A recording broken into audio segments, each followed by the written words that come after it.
कौन है? कौन है वहां? कौन है यहाँ पर? सामने क्यों नहीं आते?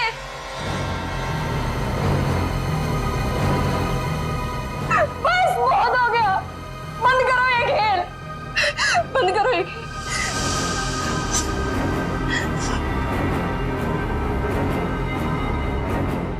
सो भी तो नहीं सकती, अगर सो गई शायद फिर कभी नींद से उठ ही ना पाऊं। जूही, श्रुति, तुमसे कितनी बार कहा कि दरवाजा खटखटा के अंदर आया करो। ओ हेलो मैडम, ये गर्ल्स हॉस्टल है, किसी ऑफिस की बॉस का केबिन नहीं है। तुम नहीं समझोगी। जूही, क्या हुआ तुम्हें? इतनी चिड़चिड़ी और उखड़ी उखड़ी क्यों लग रही हो? जो इंसान 4 दिन से सोया नहीं हो ना, उसका बर्ताव ऐसे ही होगा ना। सोती क्यों नहीं? मैंने कहा था ना तुमसे, वो सिर्फ और सिर्फ सपने हैं, उनका कोई मतलब नहीं है। श्रुति, सिर्फ सपना नहीं है वो, जो मेरे ऊपर बीत रही है वो तेरे पर बीत रही होती तब तुझे मेरी तकलीफ पता चलती। मैं तेरी तकलीफ समझ रही हूँ जूही, लेकिन तू मेरी बात नहीं समझ रही है। जैसा तू सोच रही है वैसा कुछ भी नहीं है। नहीं, चल अच्छा, अब थोड़ी देर आराम कर। चल श्रुति ने, अब तो गहरी नींद में सो जा। मेरी बात मान जूही, सो जा थोड़ी देर। मैं नहीं सोऊंगी श्रुति। सो जा जूही, तुझे मुझ पे भरोसा है कि नहीं? है ना? तू अभी आराम से सो जा, मैं तेरे कमरे के बाहर ही हूँ। वो सपने फिर आएंगे श्रुति। नहीं आएंगे। Good night. साल भर पढ़ाई करते तो आज नौबत तो ना आती। मुझे बहुत डर लग रहा है यार, कुछ भी तो कंप्लीट नहीं हुआ है। मैं तो श्रुति से न... श्रुति, पता है मैं तुझे ही ढूंढ रही थी। मुझे तेरे नोट्स देना यार, वरना पता नहीं एग्जाम्स में क्या होगा। मुझे बहुत डर लग रहा है यार, मेरे भी नोट्स अधूरे हैं। अच्छा ऐसा करते हैं कि कल लाइब्रेरी जाके इकट्ठा नोट्स बना लेते हैं। तुम दोनों टेंशन क्यों ले रहे हो? अरे गर्ल्स, क्या हो रहा है? एग्जाम शुरू होने वाले हैं। चलो सब अपने अपने कमरे में जाओ और जाकर पढ़ाई करो, बहुत रात हो गई है। Yes madam.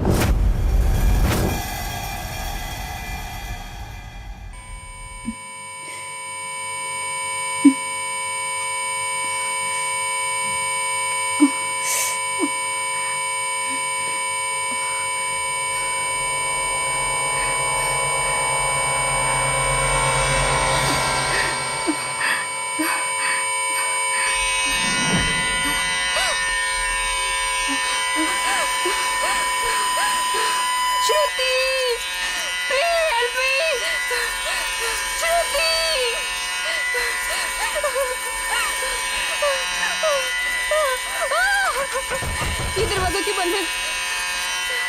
श्रुति, ये लाइट क्यों नहीं जल रही है?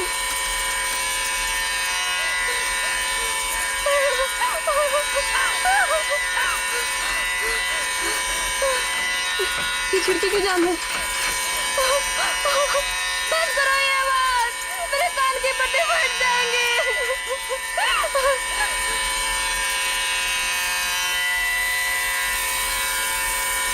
ये धुआं कहाँ से आ रहा है?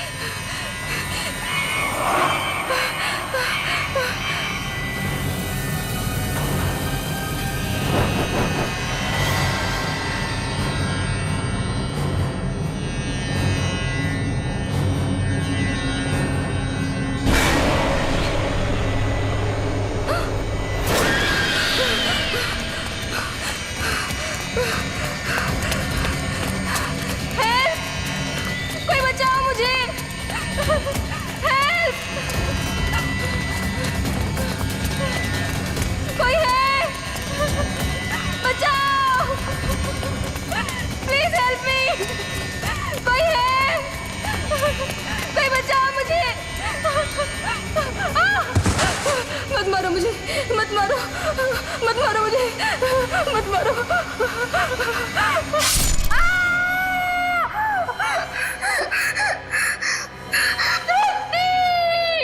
ओह नो, ये तो जूही की चीख है। लगता है उसने वही पुराना सपना देखा है।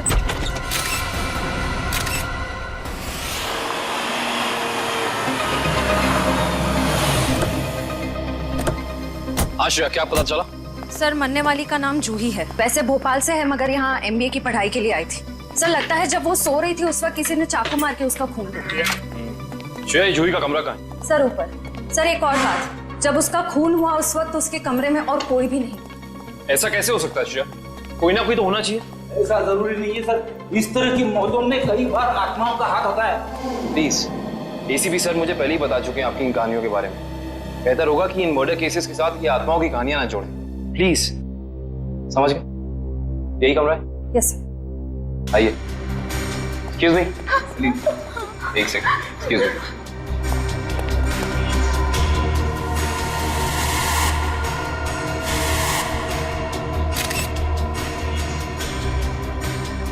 श्रेया, यहाँ पे चाकू का सिर्फ एक ही घाव है।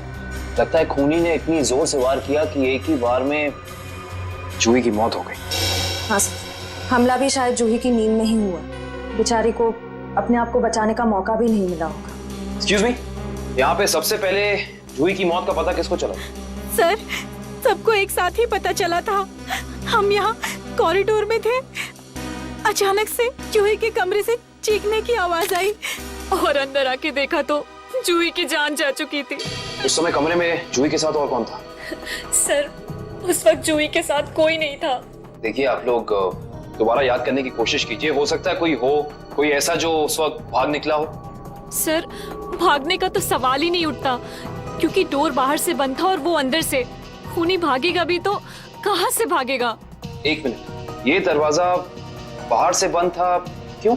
सर, कई दिनों से जूही सो नहीं पा रही थी। अचानक नींद से जाग जाती थी और भागकर अपने कमरे से बाहर आ जाती थी। आज भी कुछ ऐसे ही हुआ। वो सो नहीं पा रही थी, मैंने उसको सुलाया और मैं बाहर आ गई और दरवाजा बाहर से बंद कर दिया। लेकिन इसे नींद क्यों नहीं आ रही थी? सर, कई दिनों से उसे डरावने सपने आ रहे थे। उसे ऐसा महसूस हो रहा था कि उसका सपनों में कोई खून करना चाह रहा है, उसकी कोई जान लेना चाह रहा है। हमें क्या पता था कि उसका सच में खून हो जाएगा। डरावने सपने? मैं कह रहा था ना, ये कोई आत्मा का ही चक्कर है।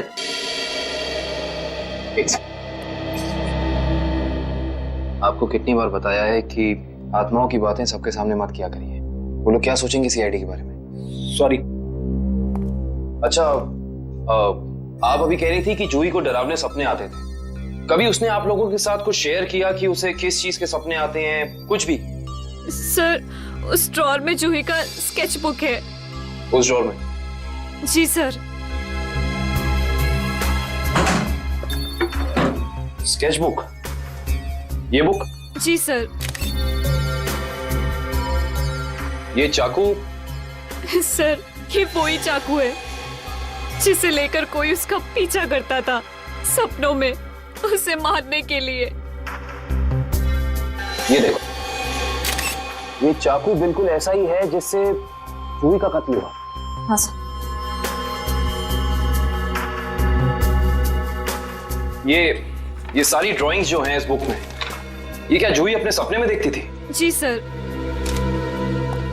सर, लगता है ये किसी अंदर वाले का ही काम है, जो कमरे के अंदर आसानी से आ सकता हो और जिसे जूही के सपनों के बारे में पता हो। क्या तुम्हारे अलावा और कोई ये स्केचबुक के बारे में जानता था? कोई नहीं। खूनी अगर इस दरवाजे से अंदर नहीं आया तो फिर इस कमरे में आया कहां से? इस बालकनी से। लेकिन बालकनी का दरवाजा तो अंदर से बंद है। अगर खूनी खून करके बालकनी से भागा है तो फिर यह दरवाजा अंदर से बंद कैसे? बालकनी का दरवाजा बंद, कमरे का भी दरवाजा बंद। कहीं जूही की आग? ये खूनी यहाँ आया कहां से, ये अभी पता चल जाएगा।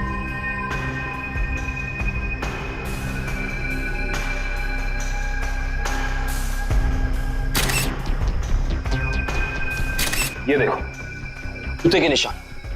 हो ना हो खूनी इसी बालकनी से चढ़कर आया। लेकिन बालकनी का दरवाजा तो अंदर से बंद था, तो फिर खूनी यहाँ ऊपर चढ़ के कमरे के अंदर आया कैसे होगा? ये भी पता चल जाएगा फ्रेडी जी। बस एक बार जूही के मौत के कारण पता चल जाए, कुछ तो होगा यहाँ, कोई सबूत कुछ तो होगा। इधर देखो, ये पाइप, इसी वाटर पाइप से चढ़कर खूनी इस बालकनी तक आया है। यहाँ के वॉचमैन से मिलना पड़ेगा। माफ कर दिए साहब, गलती हो गई। इसे गलती कहते हो तुम? एक इंसान गर्ल्स हॉस्टल की बालकनी में चढ़ जाता है, अंदर कमरे में जाके खून कर देता है और तुम्हें कुछ पता भी नहीं चला। बस साहब, 15 मिनट के लिए मेरी आंख लग गई थी। मैं सपने में भी ऐसा नहीं सोच सकता था कि उस दौरान ऐसा कुछ हो जाएगा। तुम्हारी 15 मिनट की लापरवाही की वजह से एक लड़की की जान चली गई, उसकी जिंदगी लौटा सकते हो तुम?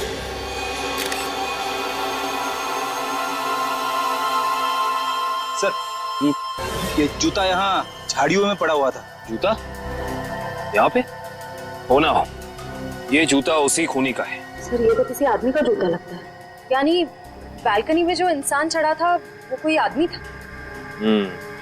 सुनो, ये जूते को पहचानते हो? नहीं साहब। दोबारा याद करके बताओ, सही से याद करो। कोई इंसान यहाँ आया था जिसने ये लाल जूता पहना था? मैंने नहीं देखा, शायद अंजलि मैडम ने देखा हो, वो हमेशा रिसेप्शन पे बैठती है। ये अंजलि मैडम को बुलाओ, जाओ। जी सर।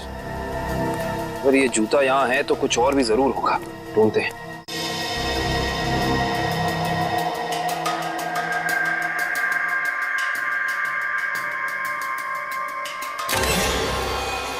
इस तरफ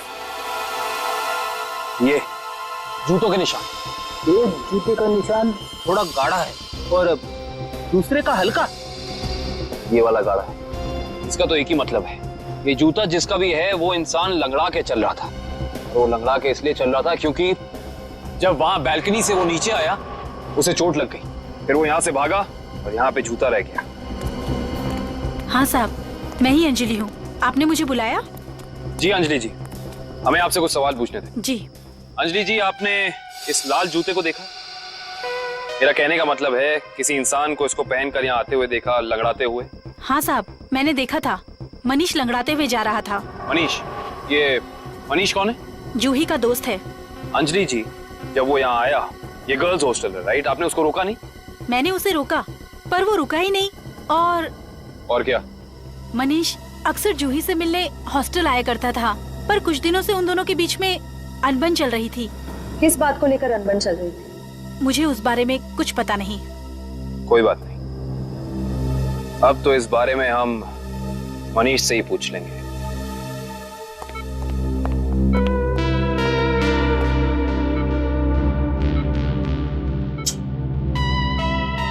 मनीष, कैसे हो यार? मैं ठीक हूँ, पर आप लोग कौन हैं? तुम्हारे शुभचिंतक हैं, सीआईडी वाले। सीआईडी? क्या बात है? क्या मेरी जान को किसी से खतरा है क्या? सुना आपने?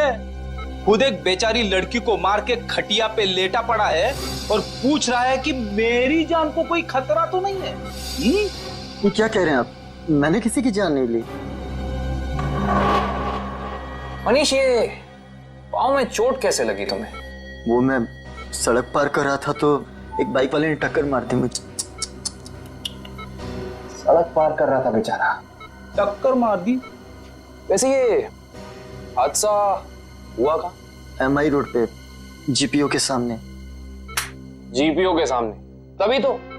वैसे अगर ऐसा था तो ये लाल रंग का जूता जो तुम्हारा है, हमें पता है जीपीओ के सामने मिलना चाहिए था। पर कमाल की बात देखो, ये जूता हमें सुर्निमा गर्ल्स हॉस्टल के बाहर मिला। कैसे? मेरा जूता वहां कैसे पहुंचा? देखो मनीष, हमसे झूठ बोलकर कोई फायदा नहीं है। सच निकालने के और कई तरीके आते हैं। बेहतर होगा हमें सब सच बता दो। क्यों मारा तुमने जूही को? क्या जूही की मौत हो गई? खून हो गया उसका। क्यों गए थे तुम वहां? देखिए, मैं जूही के बालकनी में गया जरूर था, लेकिन मैंने जूही को नहीं मारा। इतनी रात को तुम वहां क्या करने गए थे मनीष? मुझे उससे बात करनी थी। ऐसी कौन सी बात थी जो तुम दिन के उजाले में नहीं कर सकते थे, जिसके लिए तुम्हें रात के अंधेरे का सहारा उठाकर चोरों की तरह पाइप से चढ़कर उसकी बैल्कनी तक जाना पड़ा? मैं उससे माफी मांगना चाहता था। दरअसल मैंने उसके दोस्ती को प्यार समझने की गलती की थी, लेकिन जब मैं वहां पहुंचा तो मैंने देखा कि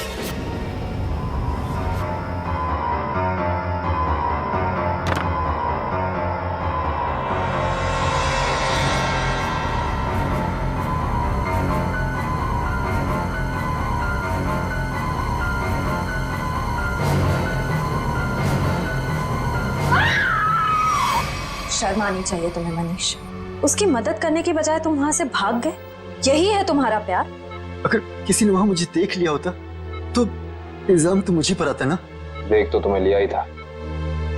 अंजलि जी ने तुम्हें रोकने की कोशिश भी की पर तुम रुके नहीं। ये सब छोड़ो, हमें ये बताओ कि जब तुम वहां थे तो उस वक्त कमरे में और कौन था? मैंने वहां किसी को नहीं देखा। हेलो, क्या? एक और कौन?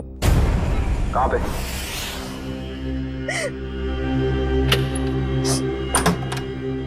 आप कौन? हम लोग सीआईडी से। आइए।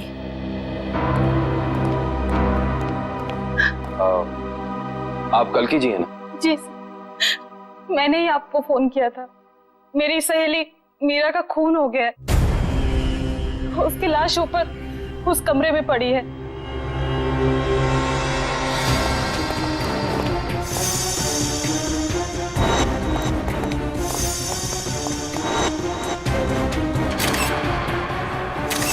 श्रेया, ये चाकू तो बिल्कुल वैसा ही लग रहा है जैसा जूही की मौत में यूज हुआ था। हाँ सर, लगता है किसी सीरियल किलर का काम। सीरियल किलर का भी हो सकता है और किसी ऐसे इंसान का भी जो दोनों जूही और मीरा को जानता है। वो यहाँ आया और उसने मीरा की जान भी इसकी नींद में ले ली। मतलब दो खून हूबहू एक ही तरीके से। सर, हाँ, लाश की हालत को देखकर लगता है कि इसकी मौत को 3-4 घंटे हो चुके हैं। 3-4 घंटे? लेकिन श्रेया, जूही की मौत को भी तो 3-4 घंटे ही हुए हैं। एक खूनी एक ही वक्त पे दो जगह पे कैसे हो सकता है? मैं तो कह रहा हूँ जरूर ये किसी आत्मा का ही चक्कर है। रेडी प्लीज, ये किसी आत्मा का चक्कर नहीं है। ये उस खूनी के किसी साथी या रिश्तेदार का चक्कर भी हो सकता है। लगता है इस जुर्म में एक से ज्यादा लोग शामिल हैं। लेकिन कैसे? कैसे हो सकता है? इस कमरे की सारी खिड़कियां, सारे दरवाजे अंदर से बंद हैं। और यहाँ पे कोई बालकनी भी नहीं है उस हॉस्टल की तरफ। तो फिर वो खूनी इस कमरे में आया कैसे? इस कमरे की तलाशी लो, कोई ना कोई सुराग जरूर मिलेगा। श्रेया, इसकी फोटो एल्बम और फोन डायरीज चेक करो। हो सकता है जूही और मीरा के बीच में कोई ना कोई कनेक्शन मिल जाए हमें। सर, रेडी, एम्बुलेंस को फोन करो बॉडी ले जाने के लिए। मुझे नीचे इसकी दोस्त से कुछ सवाल पूछने हैं।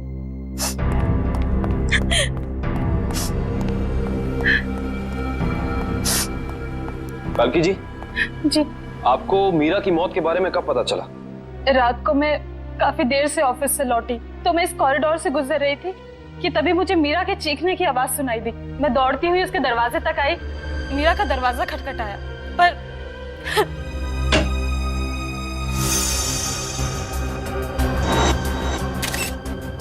फिर क्या हुआ? मेरा मतलब जब आप यहाँ आई तो ये दरवाजा खुला था कि बंद था? दरवाजा बंद था तो मुझे वॉचमैन को बुला के दरवाजा खुलवाना पड़ा। कल्की जी, जब आप यहाँ पे आई तो आपको यहाँ इस घर में कोई भी निकलते हुए यहाँ से दिखा, भागते हुए दिखा? नहीं।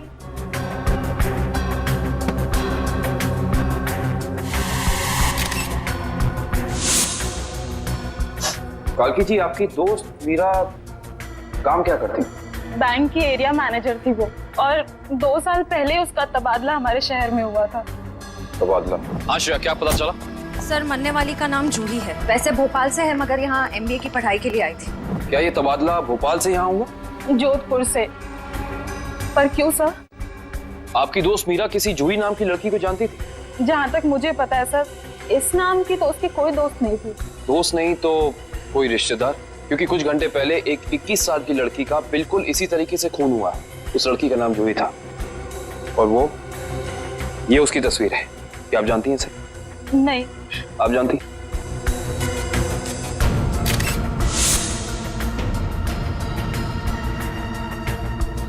ये क्या हो रहा है हमारे शहर में? आम आदमी तो बिल्कुल भी सुरक्षित नहीं है। कल्की जी, आपको किसी पे शक है? I mean, आपकी दोस्त मीरा की किसी से कोई दुश्मनी, कोई अनबन? उसका कोई दुश्मन नहीं था सर। मीरा तो बहुत ही सुलझी हुई लड़की थी।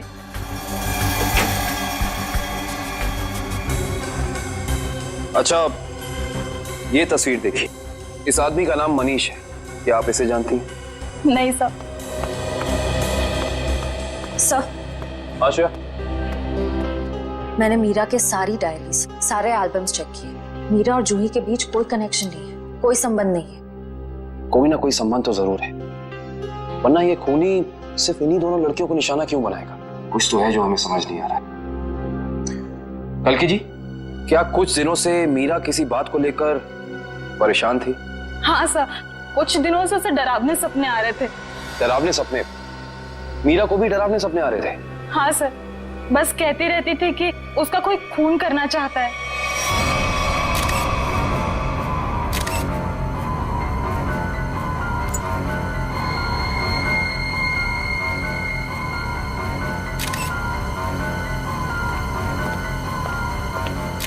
ये कैसे हो सकता है सर?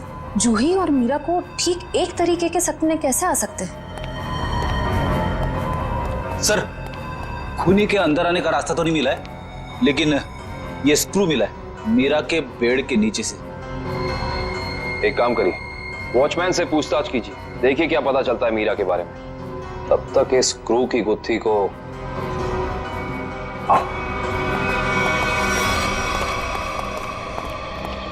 करण, रेडी को ये स्क्रू कहाँ मिला था? सर वहां उधर। इधर? ये स्क्रू हाँ आया कैसे होगा? हाँ ले आओ, संभाल के। इश्ता, श्रेया, संभाल के।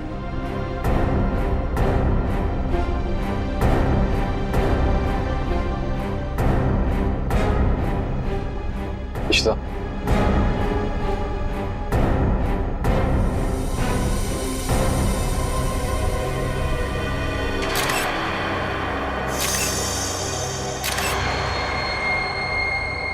ये बात है।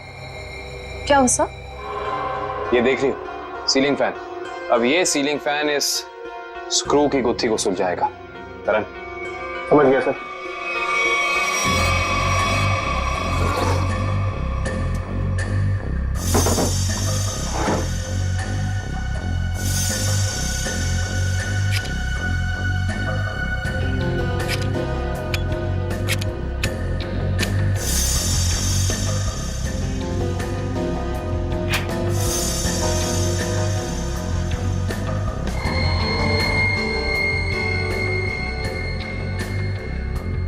फैन को उल्टा करो।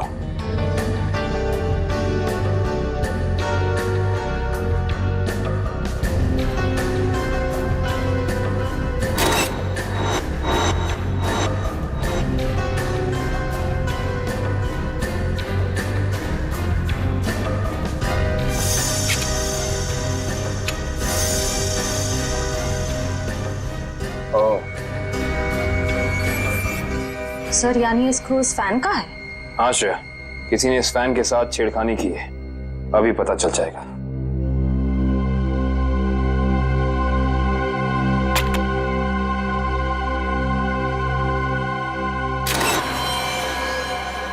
ओह माय गॉड, तो ये बात है, मतलब चाकू इसके अंदर था। इसके अंदर से इस मैकेनिज्म के जरिए चाकू सीलिंग से नीचे गिरा मीरा के पेट में और उसकी मौत हो गई। अब समझ में आया, ये कारण है जिस वजह से खूनी इस कमरे में नहीं था। उसकी जरूरत ही नहीं थी, उसका काम तो ये सीलिंग फैन कर रहा था। इसका मतलब जूही के कमरे में भी बिल्कुल ऐसा ही सीलिंग फैन होगा जिसके अंदर सेम मैकेनिज्म फिट होगा। वहां भी चाकू सीलिंग से गिरा और जूही की मौत हो गई। सर हो सकता है खूनी ने रिमोट कंट्रोल के जरिए इस चाकू को कंट्रोल किया हो सकता है। और सवाल यह है श्रेया कि खूनी को कैसे पता चला कि सही वक्त रिमोट बटन दबाने का कौन सा था? हाँ सर, क्योंकि ना तो हमें मीरा के कमरे से कोई कैमरा मिला, ना ही जूही के कमरे से, जिससे ये पता चले कि खूनी दोनों लड़कियों पर नजर रख रहा था। वो भी पता चल जाएगा इस सीलिंग फैन के चाकू के मैकेनिज्म के जरिए। क्या ये मीरा और जूही, इन दोनों के बीच में कोई ना कोई संबंध तो जरूर है, कोई ना कोई संबंध तो जरूर है। मगर सर दूर दूर तक इन दोनों के बीच कोई संबंध नजर तो नहीं आ रहा।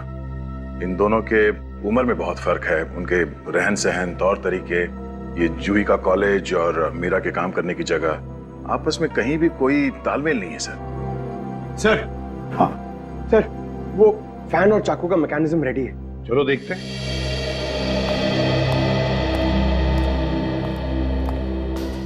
पंकज, रिमोट ऑन करो।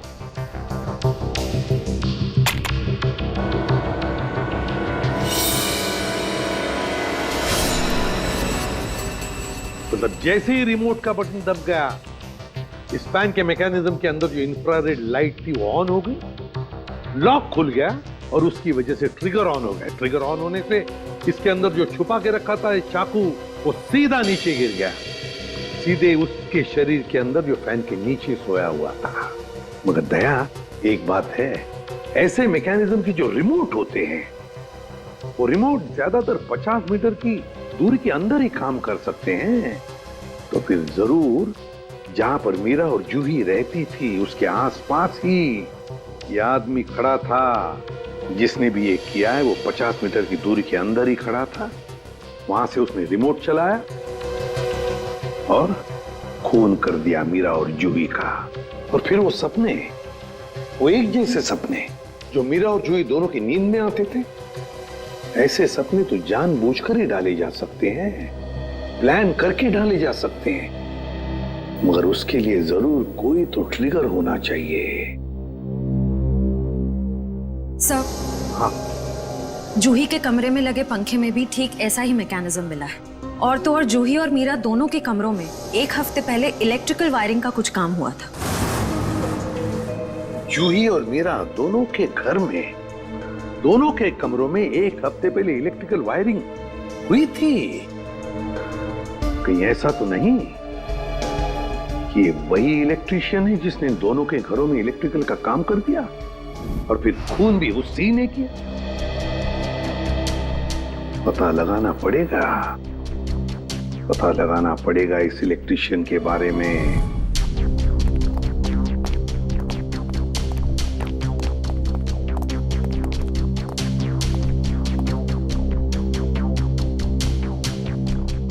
ना ही मीरा के मोबाइल पे कोई अलार्म था और ना ही जूही के मोबाइल पे।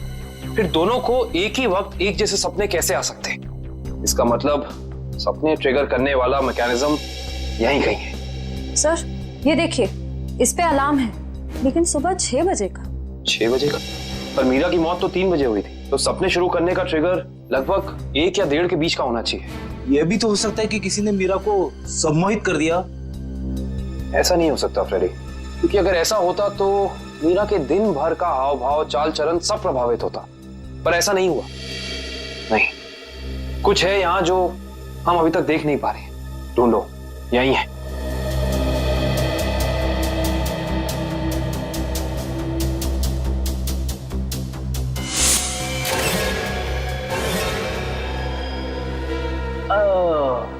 ये देखो,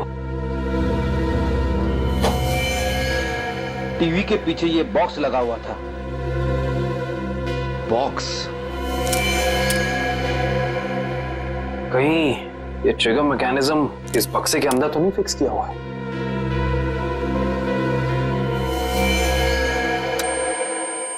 अरे अलार्म बंद करो, ये आवाज मेरे कान के पर्दे फटा ली। सर, कौन सी आवाज? यहाँ कोई अलार्म नहीं बज रहा है। अरे इतने जोर से बज रहा है, सुनाई नहीं दे रहा है। बंद करो। हाँ, बज तो रहा है, लेकिन बहुत धीमी आवाज में। बंद करो, बंद करो। बंद हो गया। Thank you. इतना भद्दा अलार्म मैंने जिंदगी में नहीं सुना। सोने वाला उठेगा नहीं, हार्ट अटैक से सीधे ऊपर चला जाएगा। मगर सर, अलार्म की आवाज सिर्फ आपको कैसे सुनाई दी? हो सकता है श्रेया, क्योंकि ये लो फ्रीक्वेंसी अलार्म है। श्रेया, ये सिर्फ उन लोगों को सुनाई देता है जिनकी साउंड टॉलरेंस और सुनने की शक्ति इसकी ध्वनि से मेल खाती हो। यानी फ्रेडी सर की तरह जूही और मीरा भी इस अलार्म की आवाज को सुन सकती थी। वो ये बात नहीं जानता था। उसने इस ध्वनि का इस्तेमाल सिर्फ उनके दिमाग को कंडीशन करने के लिए किया, ट्यून करने के लिए, ताकि उन्हें वो डरावने सपने दिखा सके। लेकिन डरावने सपनों का कोई संबंध ही नहीं था इस मौत से। अगर वो चाहता तो बिना सपनों के भी मार सकता था उन्हें। मार सकता था, पर शायद वो ऐसा चाहता नहीं था। खूनी अपने शिकार के साथ खेलना चाहता था, तड़पाना चाहता था, फिर उनकी नींद में उन्हें एक गहरी मौत देना चाहता था। इंटरेस्टिंग। करण सर, कल की को बुला के लाइए। जी। को ये देखो।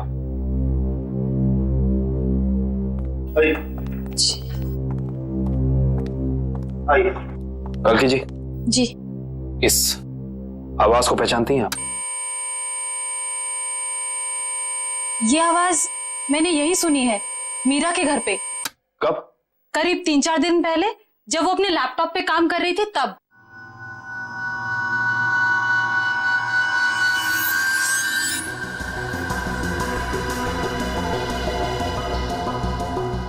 आपको मीरा के लैपटॉप का पासवर्ड पता है? नहीं सर। हमें कंप्यूटर एक्सपर्ट से इसका पासवर्ड ब्रेक कराना होगा, लेकिन मुझे लगता है कि हमारे सारे सवालों के जवाब इसी लैपटॉप के अंदर है, इसके अंदर।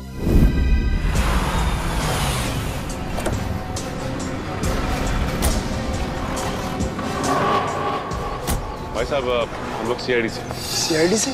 क्या हुआ साहब? हमें पता लगा है कि पिछले हफ्ते आपका एक इलेक्ट्रिशियन वायरिंग करने के लिए इस एड्रेस पे गया। हाँ साहब, गया तो था, पर हुआ क्या?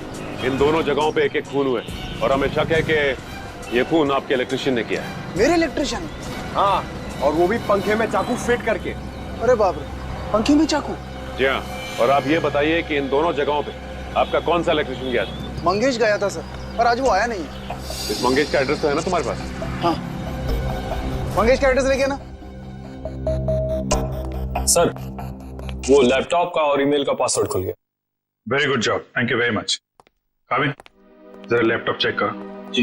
देखो वो ऑडियो फाइल है क्या इसमें, जिससे सपने आते थे उसे।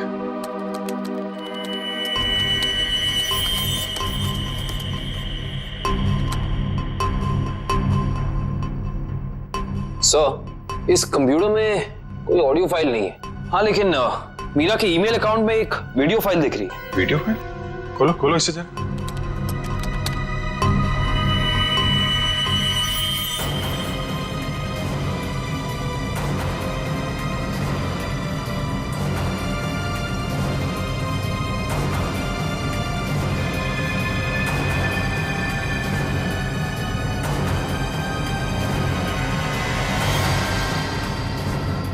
सर, ये सारे विजुअल तो मैंने जूही की स्केचबुक में देखे, स्पेशली ये नाला, ये बोर्ड और मास्क पहना हुआ आदमी, तीनों।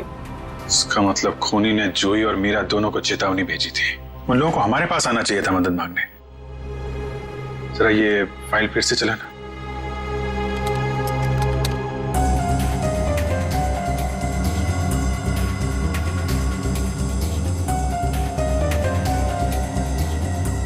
Pause pause pause. Banjara road, जो शहर के पश्चिमी हिस्से में है ना? Yes sir. मतलब जो कुछ हुआ है बंजारा रोड पे ही हुआ है। क्या? ठीक है, ओके। सर, उस इलेक्ट्रिशियन मंगेश का जो पता मिला था वो नकली है सर। कोई बात नहीं, स्केच बनवाओ उसका और अपने डेटाबेस में चेक करो। बंजारा रोड, वहां जाके देखना पड़ेगा।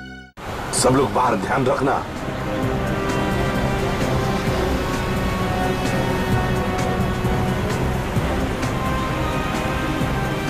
आराम से पंकज, आराम से। एक मिनट।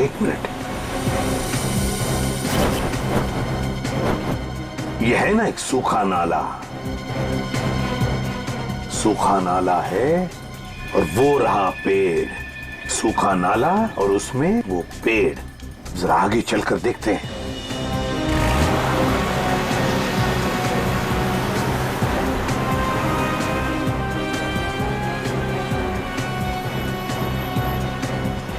एक मिनट पंकज, एक मिनट। बंजारा रोड मतलब हम सही रास्ते पे हैं। सर वो देखिए, वो पुराना घर जो हमें वीडियो में दिखा था। चलो आगे देखते हैं।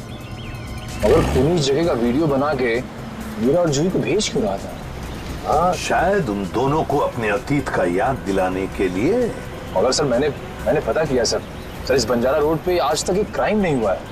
यहाँ तक कि पुलिस ने एक चालान तक नहीं काटा है। सर, वो रही बिल्डिंग। हाँ, वो क्या, रॉयल मून होटल। ले लो अंदर।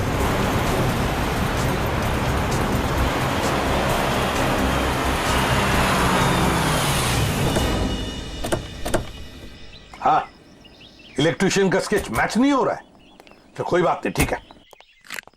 वेलकम सर, कहिए मैं आपकी क्या सहायता कर सकता हूँ? हम लोग सीआईडी से हैं। दरअसल एक केस के सिलसिले में कुछ पूछताछ करनी थी आपसे।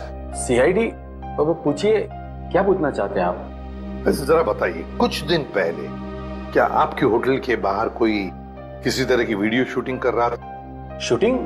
नहीं सर, हमारी होटल के बाहर शूटिंग या फोटोग्राफी की अनुमति नहीं है। ये दो फोटोग्राफ, दो लड़कियों के, एक का नाम मीरा है, एक का नाम जूही है। क्या ये लड़कियां आपके यहाँ कभी ठहरी थी, कभी आई थी? सर, हमारे यहाँ रोज बहुत सारे कस्टमर आते हैं, ये बता पाना थोड़ा मुश्किल है। मैं समझ सकता हूँ, लेकिन हो सकता है आपके रिकॉर्ड में हो कुछ इनके बारे में। जरा देखिए। अलका, जरा रिकॉर्ड्स चेक करना। सर। हाँ सर, ये दोनों गेस्ट हमारे होटल पे रुके थे पिछले साल 17 मई 2013। 17 मई 2013, मतलब 1 साल पहले। तो क्या एक साथ आई थी या अलग अलग? नहीं, अलग अलग। सर, इन दोनों के पास शहर में रहने के लिए जगह है, एक घर में रहती है और एक हॉस्टल में रहती है, फिर ये दोनों यहाँ किस लिए आई थी? कोई तो वजह होगी ना पंकज, कोई तो वजह होगी। क्या आपका रिकॉर्ड देख सकता हूँ 17 मई 2013 का? Sure sir. 17 मई 2013, काफी सारी लड़कियां आई थी उस दिन आपके होटल में। कोई फंक्शन वगैरह था क्या? हाँ सर, हो सकता है, क्योंकि हमारे होटल के पास में एक कम्युनिटी हॉल है, वहाँ आए दिनों फंक्शंस होते रहते हैं। अच्छा, कस्टमर का नाम रवि, 5 टैक्सीज बुक की थी उसने, 5। हाँ सर, ये एक नारी सेवा केंद्र चलाता है, मुस्कुराहट नाम है एनजीओ का। और वो अभी भी इसी होटल में ठहरा हुआ है सर। रवि इस वक्त आपके होटल में ठहरे हैं? पास वाले कम्युनिटी हॉल में जो फंक्शन चल रहा है, रवि का ही एनजीओ का फंक्शन हो सकता है। रवि सर, मैं आपका जितना भी शुक्रिया अदा करूं उतना कम है। आप सोच नहीं सकते, ड्रग्स के नशे से मुक्ति मिलने के बाद मैं जिंदगी के ऐसे ऐसे रंग देख रहा हूं जिन्हें ड्रग्स के नशे ने अंधकार में डाल दिया था। वेरी गुड मिश्रा, लेकिन इसमें मुझे शुक्रिया कहने की कोई जरूरत नहीं। ये सब तुम्हारे धैर्य और दृढ़ इच्छा शक्ति का कमाल है। हाँ, लेकिन अब उस सफेद जहर को कभी पलट कर भी देखना मत। हाँ? Okay sir. माफ कीजिएगा रवि जी, आपको मैं इंटरप्ट कर रहा हूँ, लेकिन ये जरूर कहूंगा कि आप बहुत ही अच्छा काम करते हैं, बहुत ही पुण्य का काम करते हैं हमारे देश के नौजवानों को ड्रग्स में से बाहर निकाल कर। सर, आप एसीपी प्रद्युम्न है ना सर? जी हाँ, मैं एसीपी प्रद्युम्न। सर, हमने बहुत किस्से पढ़े हैं सर आपके बारे में, और तभी से आपसे मिलना चाहता था सर, लेकिन अब आप सर बैठे क्यों हैं सर, प्लीज। सर क्या लेंगे सर आप, चाय, कॉफी, कुछ? एक ठंडा लेमन आइस टी। जी, ठंडा लेमन आइस टी तो नहीं मिलेगी, साधारण चाय चलेगी। रवि जी, हमें कुछ नहीं चाहिए, कुछ नहीं चाहिए, थैंक यू वेरी मच। बस एक जरूरी काम है आपके पास। 2 लड़कियों के बारे में हम कुछ इंफॉर्मेशन चाहते हैं। अब कौन सी 2 लड़कियां सर? ये जूही और ये मीरा, क्या आप बता सकते हैं कि पिछले साल ये दोनों आपके इस एनजीओ में आई थी? जूही और मीरा? हाँ सर, ये सर आई थी दोनों यहाँ पर। एक्चुअली सर, इन्हें भी ड्रग्स के नशे की बुरी लत पड़ गई थी सर, इसलिए ये दोनों आई थी यहाँ हमारा सेमिनार अटेंड करने के लिए। लेकिन सर, इस बात को तो करीब 1 साल हो गया है। अब इनके बारे में पूछताछ। इन दोनों लड़कियों का खून हुआ है। क्या खून हो गया? लेकिन सर कैसे, किसने किया सर? बस वही पता लगाना है, इसलिए हम चाहते हैं कि अगर आपको इन दोनों के बारे में कोई खास बात मालूम हो, कोई यादें हो आपके पास इनके बारे में, तो मदद हो जाएगी हमारी तहकीकात करने में। कोई खास बात इस वक्त तो याद। हाँ सर, याद आया सर, एक लड़की थी मोनिका, इन दोनों को उसकी चिंता बहुत सताती रहती थी सर। मोनिका? जी। क्या वो भी यहाँ आपके ड्रग रिहैबिलिटेशन सेंटर में आई थी? आई तो थी सर यहाँ पर, लेकिन वो ड्रग्स के खिलाफ अपनी लड़ाई जीत नहीं पाई सर। दरअसल सर, 1 साल पहले अपनी बिल्डिंग की छत से कूदकर उसने आत्महत्या कर ली थी सर, ड्रग के नशे में। मोनिका ने आत्महत्या कर ली? जी सर। उसका पता तो होगा ना आपके पास? जी सर, मोनिका का एक ही सगा भाई है, अमित। मोनिका की मौत के बाद सारी प्रॉपर्टी, सारी जायदाद उसी के नाम हो गई। तो क्या मोनिका के भाई ने प्रॉपर्टी के लिए अपनी बहन का खून किया? ये भी तो हो सकता है कि मोनिका ने आत्महत्या की हो। मैंने कहा ना, काम हो जाएगा। जी कहिए। आपका नाम अमित है? जी हाँ, मगर आप लोग? सीआईडी। मोनिका के बारे में कुछ सवाल करने थे आपसे। ओह, 1 साल हो गया मेरी बहन को मरे हुए, लेकिन अब भी कोई ना कोई आकर मेरे पुराने जख्म को रेता रहता है। पूछिए, क्या पूछना है आपको? देखिए अमित जी, हम आपका दुख समझ सकते हैं, मगर क्या करें, दो खून हुए, इसलिए आपकी बहन के बारे में कुछ सवाल करने आए हम लोग। दो खून? मगर किसके? जूही और मीरा का। ये दोनों आपकी बहन मोनिका के दोस्त थे ना? हाँ, बदकिस्मती से ये मेरी बहन के दोस्त। बदकिस्मती से? क्यों? वैसे तो मीरा और जूही तुम्हारी बहन की बहुत फिक्र करते थे। अगर सच में उन्हें मेरी बहन की फिक्र होती तो वो फिर से उसे ड्रग्स की खाई में ना धकेलते। क्या वो दोनों फिर से मोनिका को ड्रग्स की लत लगाना चाहते थे? हालांकि वो दोनों खुद ड्रग्स से छुटकारा पाना चाहते थे।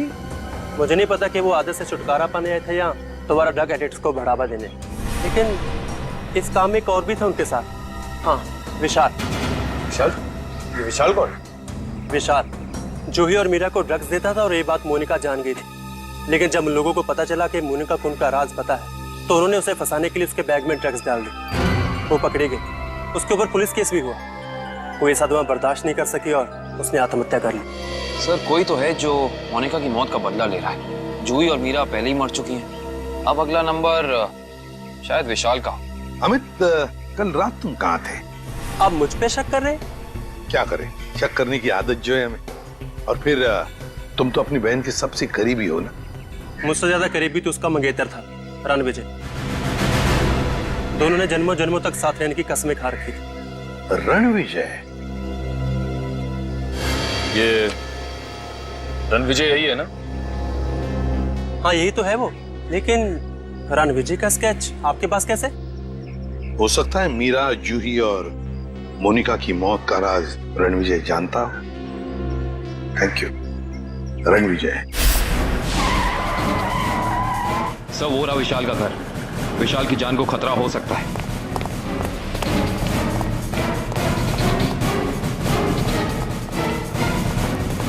सर, लगता है रणविजय पहले ही पहुंच चुका है।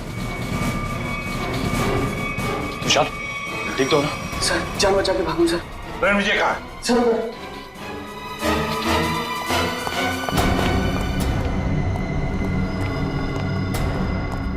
यहाँ तो कोई भी नहीं है। सर, शायद यहाँ से भागा होगा।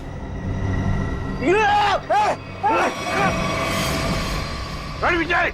कोई मत हिलना सर, इसको मालूम नहीं दो। छोड़ दो उसे, छोड़ दो। देखिए, वैसे तो मुझे सीआईडी वालों से काफी लगाव है, पर अगर सीआईडी ने मेरे साथ कोई होशियारी की ना तो ये बात मुझे अच्छी नहीं लगेगी। चाकू नीचे फेंक दो। फेंक दो चाकू। डरो मत, कुछ नहीं करूंगा तुम्हारे इस मोटू ऑफिसर को। मोटू मत बोल, टाइटिंग कर रहा हूं आजकल। देखो, मुझे अपना काम करने दो। बेवकूफी मत करो, नहीं बच पाओगे तुम। अरे बचना किसको है?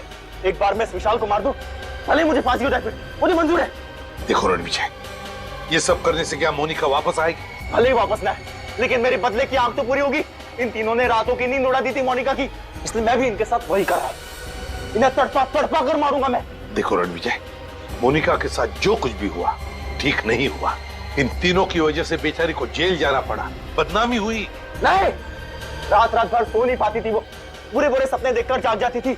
ये विशाल ने मोनिका का बंजारा रोड पे पीछा किया था उसे मार डालने के लिए, इसलिए मैंने भी इन्हें पहले बुरे बुरे सपने दिखाए और अब मैं इन्हें मौत की नींद सुला रहा हूँ। रणविजय, ये तुम क्या करने जा रहे हो? विशाल को उसके किए की सजा कानून देगा। अरे कानून का क्या? प्यार तो मैंने अपना खोया है ना।